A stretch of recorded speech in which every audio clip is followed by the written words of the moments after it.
Righty, Skye, Eddy, super excited to have you. Thank you so much for your time today. I was saying to you just before we hit record, interestingly, I've been in football for 20 years now, US, UK, and Australia, and I've navigated that love for the sport and into coaching in a very seamless way in my career, very fortunately. But now, as a parent of young children, I'm now negotiating a whole other side of the game, which is what I want to talk to you about today. But before we kind of go into some of the stuff you're doing with soccer parenting, the sideline project, tell me a bit about your journey in soccer. I know you've played to a high level and coaching, as well as some of the stuff you're doing now around advocacy and education. But who is Skye Eddy? I guess it'd be great to find that out. And obviously your relationship with soccer generally. Yeah, absolutely. Well, thanks for having me here. I'm looking forward to this conversation too. I grew up in the game, was fortunate enough to grow up in Northern Virginia where I had a lot of opportunities to interact with soccer. So I grew up playing in our ODP program with our youth national team programs and went on to play collegiately and then briefly professionally in Italy. Just had an amazing experience there. So I definitely consider myself and the background as a player, to be integral to the work that we're doing at Soccer Parenting as a goalkeeper. So I've got the goalkeeper union all around me. And I've always been a coach since high school. I started coaching goalkeepers, and so I'm a coach educator for U.S. Soccer. I do work with United Soccer coaches as well, and really get a lot of energy from coach education and the work that I'm doing in that space. And I founded Soccer Parenting as I was coming up in the game as a parent, like you are now, and realizing that there are a lot of unique challenges. It's we think it should be pretty easy, and oftentimes being a sports parent is not easy. So that's the gap that we're trying to fill with soccer parenting and providing education. Nice. And so what was I guess what's the purpose behind soccer parenting? What led to you realizing you wanted to start it and what's been the goal? Because it's been running for a long time now. What's the goal with it? Yeah. What all the goals that you've got with that project and that enterprise?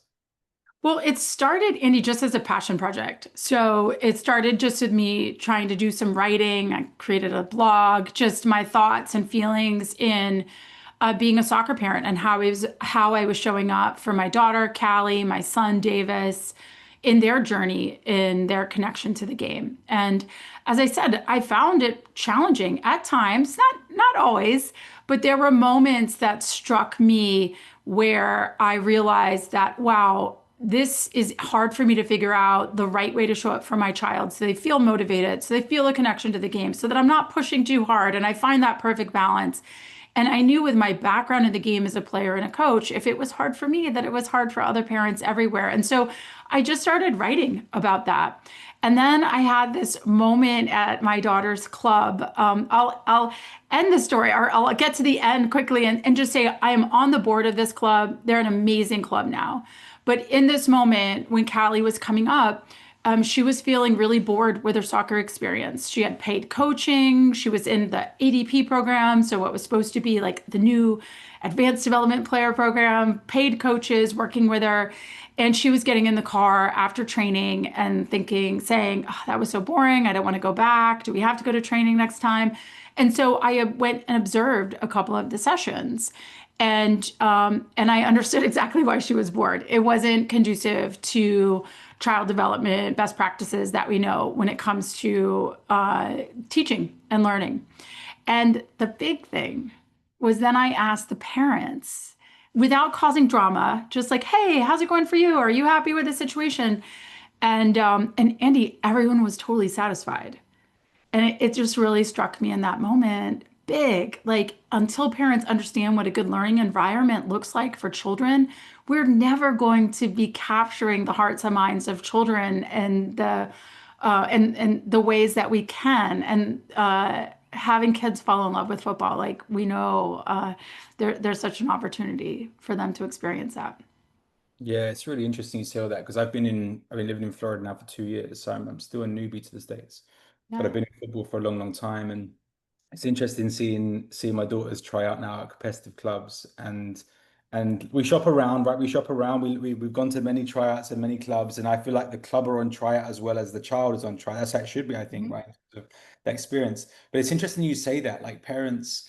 I think possibly it's because, and this has been spoken about with a number of these talks we're having with people, is that I think parents in soccer right now, lots of them aren't from a soccer background. So they're from, maybe they've followed or they've competed in traditional American sports, your American football, your basketball, baseball, perhaps. And so they're new to soccer, so they don't know what good looks like in terms of soccer coaching. And then that's part of the thing. And it's interesting because when we've gone to these tryouts, perhaps my mind is on overdrive thinking about every little detail. And for me, the most important part of my children right now, who are sort of 7 and 6, is they need to fall in love with the sport. They need to be in Mhm. that environment. I have zero desire to look at results and league tables and standings. Yeah. It's just not what I want to do. It's just not, it's part of the game. And of course, at some stage that becomes a more important part. But right now for me is about who's the coach, what's the environment, what's the culture at the club. That's the most important thing. Yeah.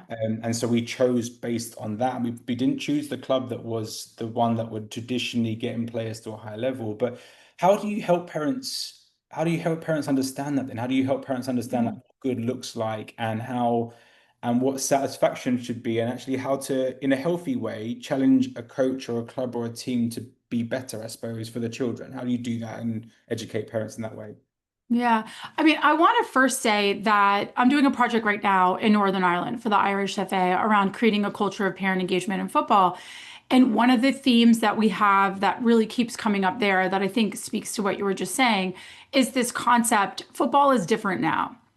And so the way that we grew up learning, we know best practices and we've improved when it comes to education and best practices when it comes to like practice design. So things have changed. And just because, yeah, maybe even parents did grow up in the game and did grow up playing sports and did grow up playing soccer, but what we know now about small-sided games and about different interactions and constraints and all of these things is we've made a lot of progress. So this is what we're trying to educate parents around. To be fair, I'm an active youth coach. I'm learning these things too as I've been going through this process. And it's been really, really exciting. So there's just a real opportunity for growth. Everything we're doing at Soccer Parenting is not about parents versus coaches, giving parents education and information so that they can like speak up against the coaches. That's absolutely not in the least bit what we're doing. What we're trying to do is just elevate everyone in their understanding of, in this situation, if we're talking about what good learning looks like or what good environment looks like, what holistic development really means. That's just growing the game in general and supporting the growth of soccer from the bottom up. And that's, I think, really important to classify and to be really clear about that this is absolutely not coaches versus parents by any means in anything that we're doing. We need trust, we need collaboration more than ever before. Mm. And how, and this is a question perhaps as a parent, as a youth coach yourself, um, Mhm. collegiate is obviously a big, getting college scholarships and getting to that level and playing to a good level is kind of a lot of children, players' desires. Parents often desire that for them as well. How is there a balance between that in the US? And maybe just give some broad context because it's a lot of the audience will be US audience here that we're listening to this, but it also might be overseas. So maybe not so familiar with how it works in terms of college scholarships in the US and being a big deal with sport. How does that work, and how much pressure is there on players and parents as they get towards kind of being discovered or being offered a scholarship, and Mhm. how difficult is that for a parent, I suppose? Yeah. Um, there's this kind of sense making that I do around topics like this. Framing around this idea of what appears to be this might actually be this. And I just want to start this conversation actually sort of pushing back against the narrative that we often hear about parents about how they all want to pursue this college scholarship for their child. They're putting so much pressure and they have so much pressure on their child. The vast majority of parents we know to be true do not feel that. So, what we think might be a problem with parents caring too much about a college scholarship might actually just be pressure that a select number of people are having, or a structural issue with the way things are structured and a perception that's not quite real. In fact, there was a study that came out recently that I don't know the exact number. I think it was like 68% of parents believe their child will get a college scholarship. And I just heard that in an event that I was at in New York City this week, somebody saying, like, this is a big problem if all these parents believe this. But that study was done on our top older players. who are the potentialers and who actually may get a chance to play college soccer, and things are still playing out for. That was not a broad study done of 6-year-old parents, parents of 6-year-olds that are playing grassroots recreation soccer. So I just want to frame, and I think it's important that we understand that. And this is something that we speak really frequently about, is that the vast majority of soccer parents in America, my experience globally, are level-headed and sometimes stressed. And they're not that irrational parent that's putting all this pressure on their child. Now, I will say the college experience is something that a lot of players aspire to, and is something that is sort of the general next step. I hope we can broaden that and we can just say what we want as the next step for our children is for them to continue playing and being involved in soccer into their adulthood in a really healthy way, regardless of if that's college or going back into a grassroots adult environment, whatever that might be. But yeah, there is a really exciting opportunity for kids to continue playing in the college environment. That NCAA environment is shifting so much now with NIL and so many different rules and things coming into play and conferences shifting around. That being said, it's the next step. I played soccer in college. My daughter played soccer in college. And these are experiences that I look back on with a lot of gratitude and a lot of great memories, and were really foundational to my career as an athlete. So it is certainly the next step. But there is a lot of guidance and support for parents along the way if they seek it, and kind of remain level-headed and educated. I think the biggest thing is that parents need to be curious and ask the right questions when it comes to their child who has big dreams. That's a really good point about staying curious. I love that word. What are the right questions? What would you say Mm. that parents should be asking, and how do you balance trying to motivate children, or do you need to motivate children? Maybe that's not your Mm. job when they get to a certain age. Perhaps that's the coach or themselves. Oh, So how do you no. maintain balance, and what are the questions that a parent should be asking? Yeah. I mean, I think generally speaking, we should be asking ourselves, is my child leading the way? So, and this goes back to what I said before, like finding that balance between pushing too hard and holding our child accountable to what they've said their goal is, and to becoming that overbearing parent. And so it's like walking that tightrope. But we should be asking ourselves and be curious about, is my child leading the way? I think another question that we should ask ourselves is, do I trust the adults that are impacting my child's connection to the game? The coaches that are interacting with them, the leaders at the club, other coaches from high school sports or from other learning environments that they might be in. Do I trust those coaches? And like, really, what is my parent radar saying? And if the answer is yes, then that's great. But I think our biggest decision that we make, to your point, aside from the fact that your 6 and 7-year-olds are going through tryouts, which just is so hard to even conceptualize, but aside from that, you're making a decision. You're being really conscious in the playing environment of your child, and that I think is something that parents need to be really, really curious about as well. And then I think the other big thing, and we're starting to see a lot of really important emerging research around this, is around parent stress. And is parents actually saying and calmly, like, am I feeling stressed? What am I feeling stressed about? Because we know what can mitigate that stress oftentimes is education.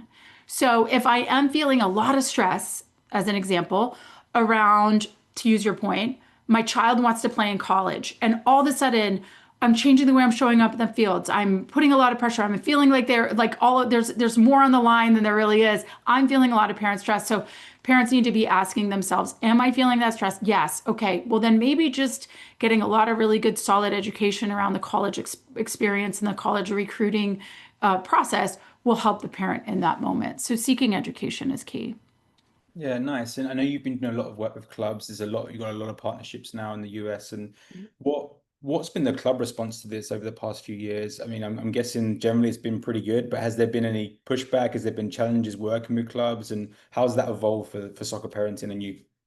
Yeah. Well, I mean, to be fair, the majority of clubs that are partnering with us have leadership that is bought into the idea that collaborative relationships between coaches and parents is in the best interest of player development, that parents will be difference maker when it comes to improving youth sports. So we have leadership at the clubs that we're partnering with that are bought into these ideas. But every once in a while, it's the board that really pushes the membership. And then the technical director, the coaching staff is really not aligned with us. So there are some challenges there. For our partnerships to be effective, the coaches have to buy in and believe. And so a lot of the work that I do in coach education is simply the question to coaches and to leaders, what do you believe to be true about youth soccer parents? And let's start there and unpack the history, unpack the trauma that as coaches we might have handled and dealt with really difficult parents in the past.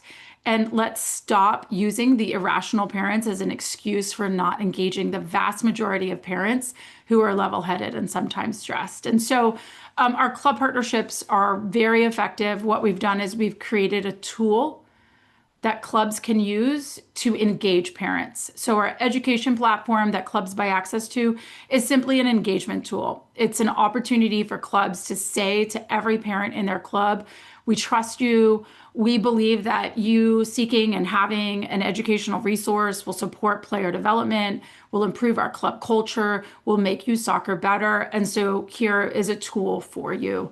And this is a really powerful shift in what we've seen historically when it comes to this idea of collaboration and trust between coaches and parents. So we're really excited about the growth of our company and really excited about the sincere change that's happened in the last 5, 10 years around what leadership and what coaches believe to be true, because there's a palpable shift and a deeper understanding that parents are an essential stakeholder and need to be supported.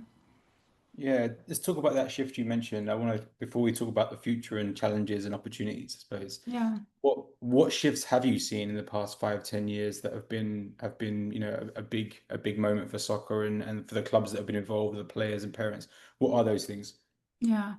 So to begin with, we are seeing this year for the very first time, many of our club partners, I'm going to venture to say 20% of our club partners are now requiring education of parents as they're registering their child. This is a really big and exciting shift and a really important one.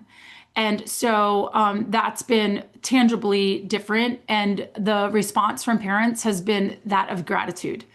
They're happy and excited that somebody cares enough and that they're starting to have some autonomy in this space, and that autonomy for parents, that belief that they're an important stakeholder actually just makes you soccer better. So that's definitely a really clear shift that we're seeing. We're also starting to see the curiosity of parents improve, like our usership on the site, the amount of minutes that parents are on our site seeking education, listening to our resources, working their way through our courses or game plans or different learning journeys that we have for parents on different topics is increasing. And that's because, when I started this, I was really early. Like I was providing a solution to a problem that hadn't even been actually identified. And parents didn't have the sense of curiosity. They were used to being kind of pushed away and not being involved in the conversation.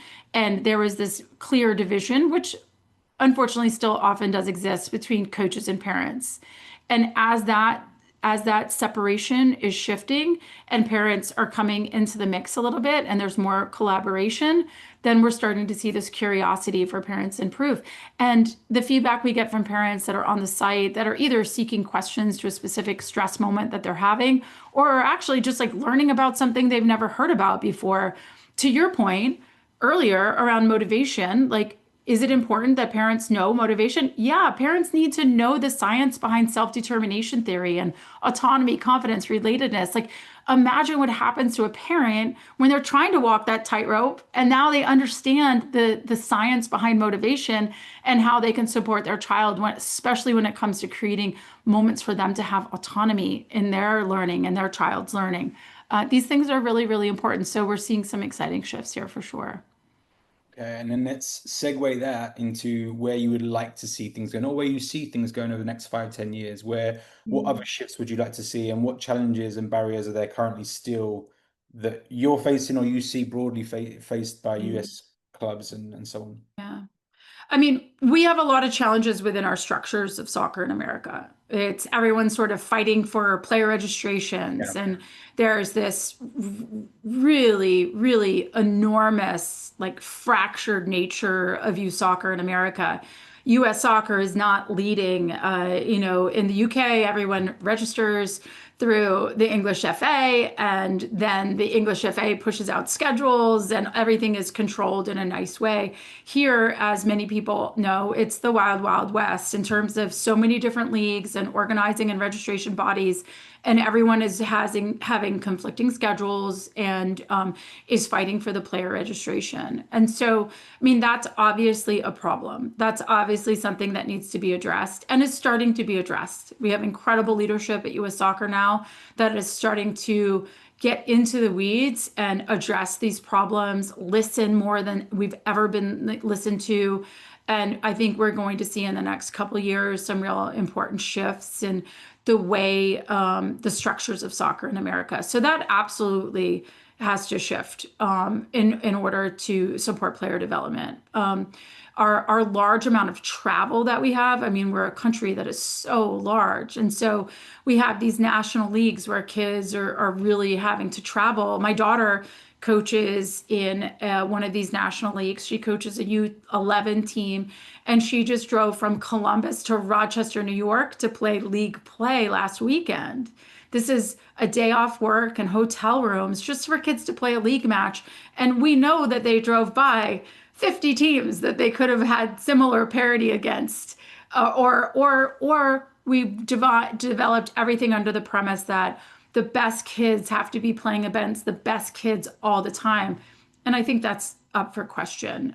So that's something that I think we need to figure out a way to address the travel and the expense that adds to soccer in a way so that we can make soccer more accessible and so that kids don't burn out and they stay enthusiastic. One of the other things that obviously I'd like to see continue to shift is there to be some clear club standards.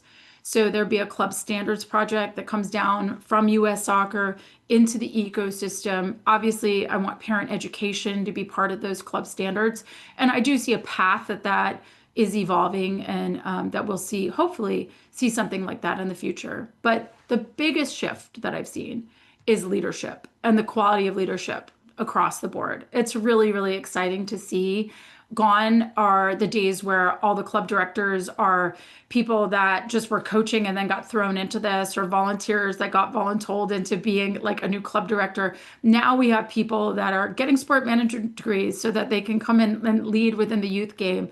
And it's been a really exciting shift in the quality of the leadership and therefore the quality of the programming that kids are getting.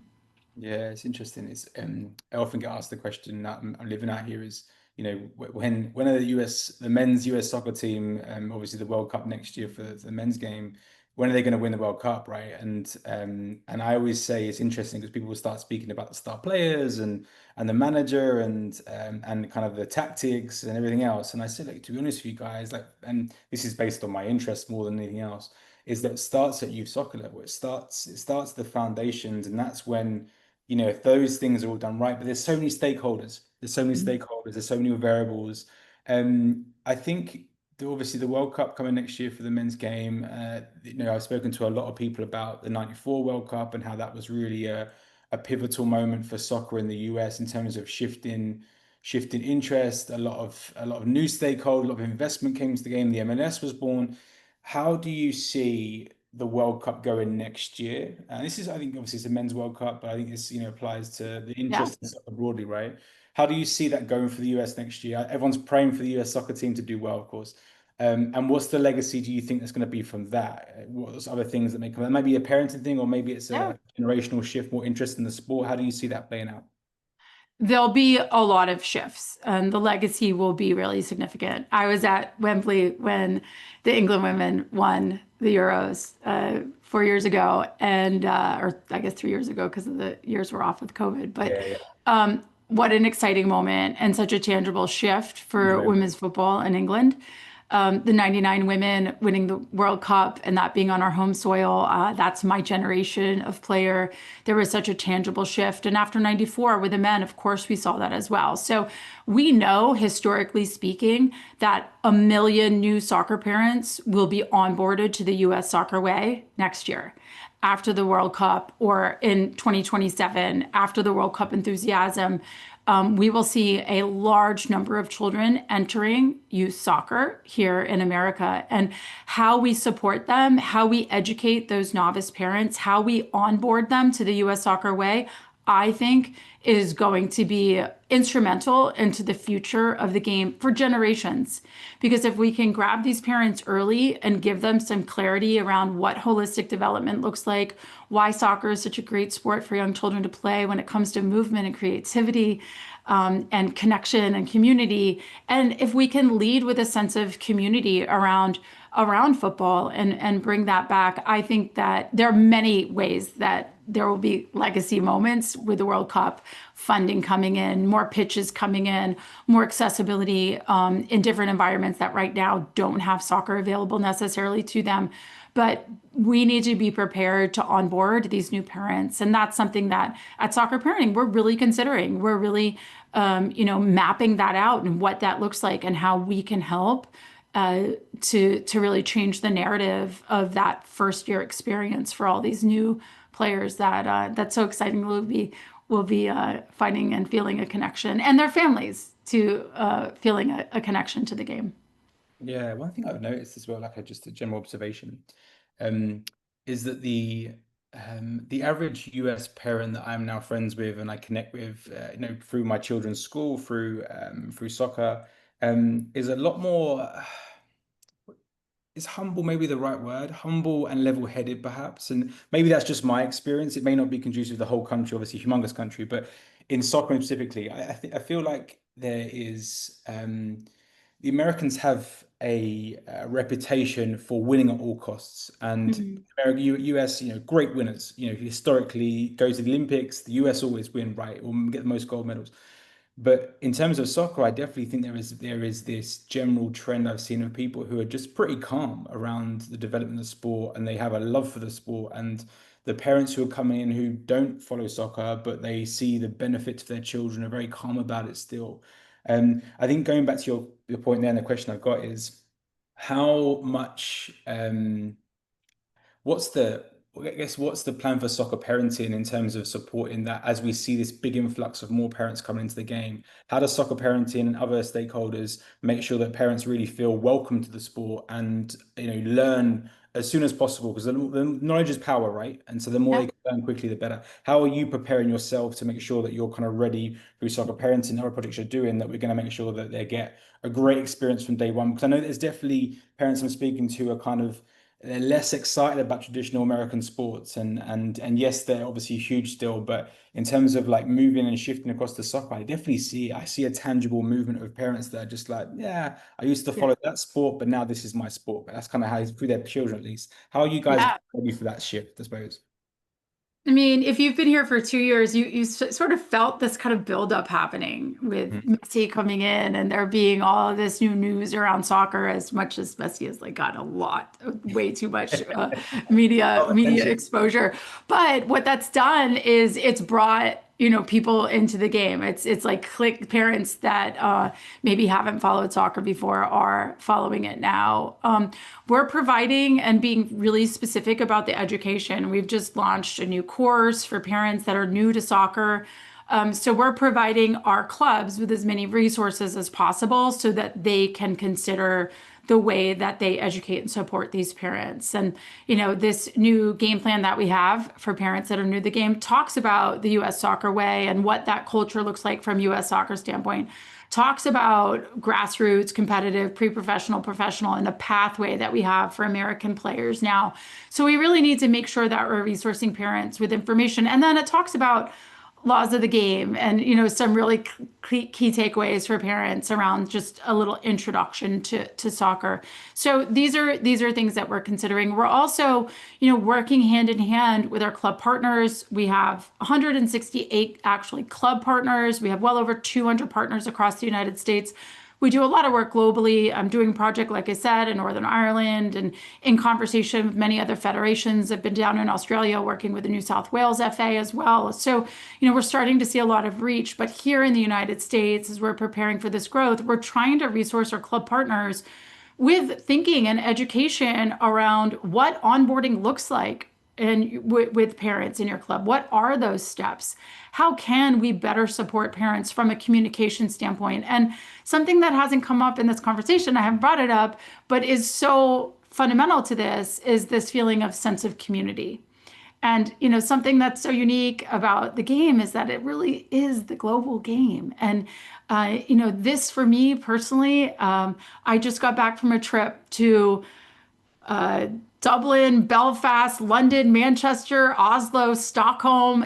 Football has given me so many connections. It's opened up the world to me and provided me with some of my best friends and is always delivering for me. And this is what soccer has the capacity to do. And so we really need to be thinking about community and sense of community and how we can really create that feeling within our teams, within our clubs. So that's a lot of the education that we're doing as we're preparing to support clubs in their mission. And of course, we work with individual parents directly as well, and those individual parents have access to our resourcing as well.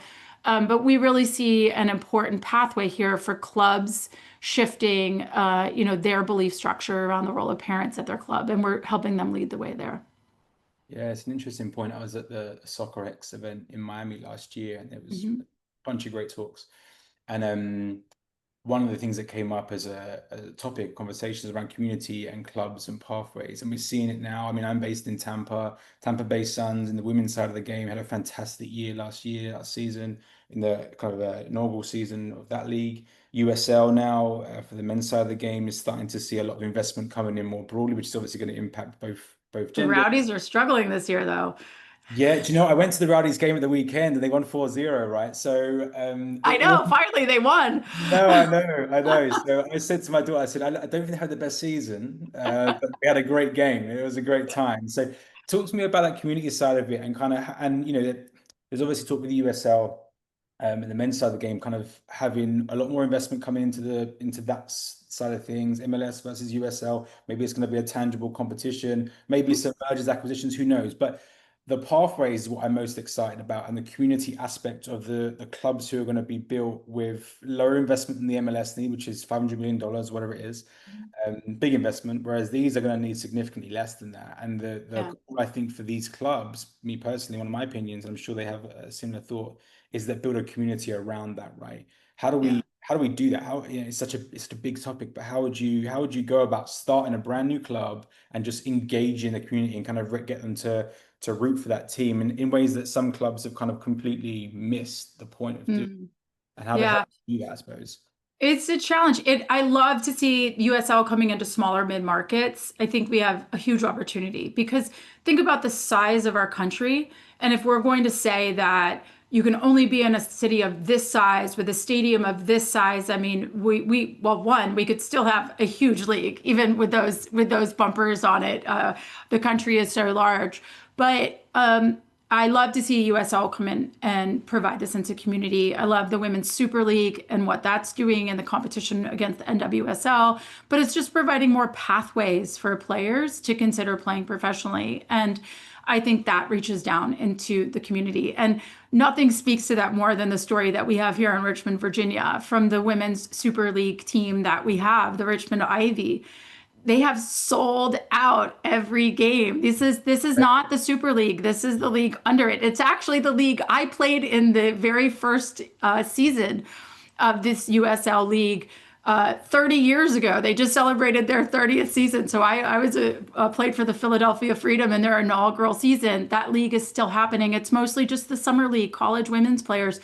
And the Richmond Ivy has nailed it.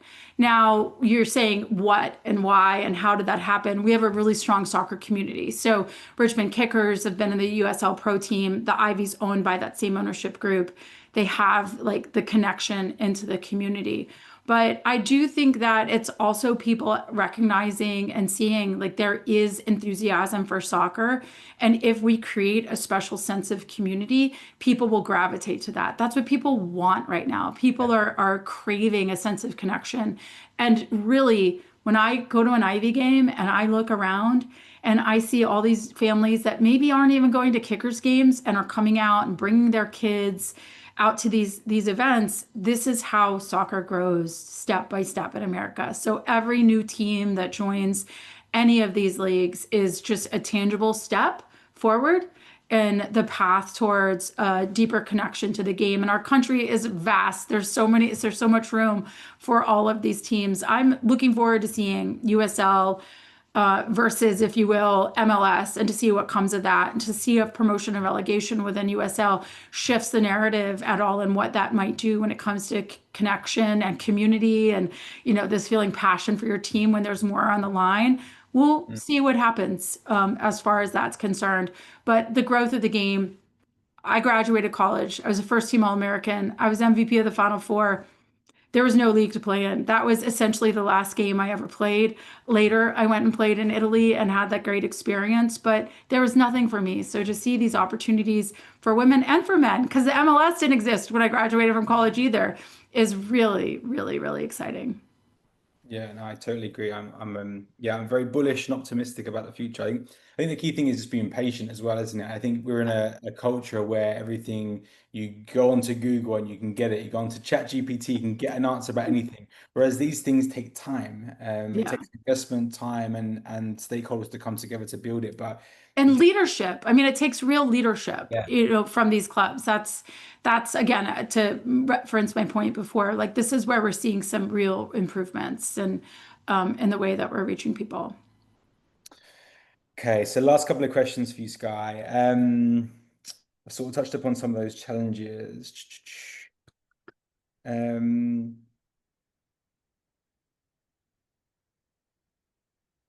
Yeah, let's finish on I guess, a really important question I always ask people before we finish up is about advice you'd give for young coaches, for parents, and for leadership, who want to be part of that change and really want to, just action best practice and really be part of that movement, I guess, towards, just growing the game, having more children fall in love with the sport and staying in the sport for longer, and then being part of the solution of some of these challenges that the US does face. What advice would you give? And that can be about any of those particular stakeholders, but I'd love to hear advice on those things.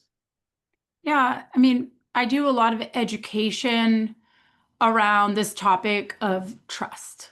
And I think that, this trust and the shifts that we've seen in trust within the soccer ecosystem globally has been really exciting. We're starting to see some leadership and coaches that are so admirable, that have great stories about their way that they're acting with these players. And so these professional coaches are great leaders and sense of inspiration and role modeling for younger coaches that are coming up. And what I really hope people start to dive into, and I don't know about you, but what I've seen as a really incredible shift is the lessening, the dampening of the ego Hmm. that is used to just sort of invade the environment with this ego, which is really essentially a lack of self-trust. And so, what I would encourage people to do, and my advice to people would be to really be thoughtful and curious around trust and how you can show up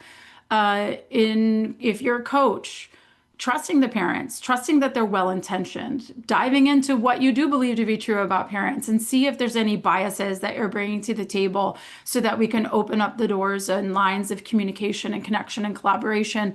And really, the stress that parents often feel in the environment is because they're not trusting themselves, because they know, like, my instincts are saying I'm not showing up like I should, and this is causing me stress, and this is showing then it's lending itself to the me reacting in these certain ways. And so I think we all owe it to the kids to make sure that we're putting them first always, that soccer is for children, that children are not for soccer, to use the words of my friend Mark O'Sullivan from the Norwegian School of Sport.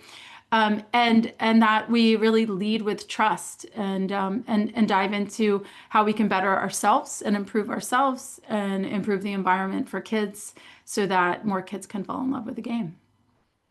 Love that, Sky. That is a perfect finish for our talk. Appreciate it so much. Like I said to you before, I really appreciate your time. I think it's been such it's one of those things, kind of parents in soccer, and I think you coming from your background of playing and coaching to a high level is obviously a very useful vantage point, and obviously yourself as a parent. But I'm navigating those emotions right now, and it's interesting you mentioned ego at the end. Is my daughters they're rock bottom of their league table right now, and I was speaking to the coach. We speak regularly, and great guy.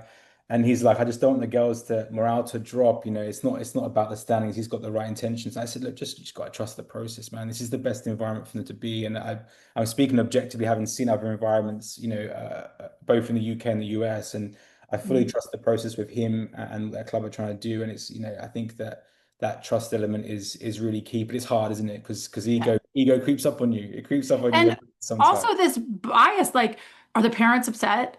Oh man, I think they're all upset at me. We just lost the game again. This is 7-year-old girls. We just lost the game again. And I think they're all mad. I can see them looking at me. And we as coaches start to like all the self-doubt starts to creep in. So, we need to address that straight on. We need to go have a parent meeting and say, I'm sorry that, that these results are happening, but I can't tell you how much I appreciate, it's all focusing on development and all the great wins that are happening. So we need to address things straight on, but I hear you loud and clear. It is so hard being a sports parent. And my kids are graduated and moved on. My daughter's working at the Columbus Crew now and having a great career in football, which is wonderful for me to see her having that play out. But just hearing you back in that moment, it just comes all right back. So good No, I luck love with it, though. Love everything. it. And there is so many wins. That's the thing. Obviously, getting win on a match day is important, to some extent, but the wins they're getting during practice and the life lessons and the child development goals, all that stuff for me is just it's so good to Yeah. see. So, Sky, we'll leave it there. Thank you so much for your time.